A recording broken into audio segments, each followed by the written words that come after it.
Kurnool club 2025 మరియు 2027 సంవత్సరానికి నూతన కార్యవర్గాన్ని ఎన్నుకోవడం జరిగింది.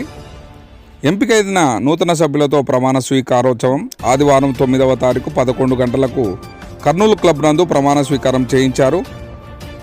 Kurnool club honorable president KE Pratap, vice ప్రెసిడెంట్గా పి పురుషోత్తం రెడ్డి, సెక్రటరీగా పి బాలచంద్రారెడ్డి, జాయింట్ సెక్రటరీగా N Prabhakar, joint secretary sports and కల్చరల్గా D Sameer Kumar Reddy, treasury KE Shivaram Goud, Somishetty Srikanth EC మెంబర్స్ను ఎన్నుకోవడం జరిగింది.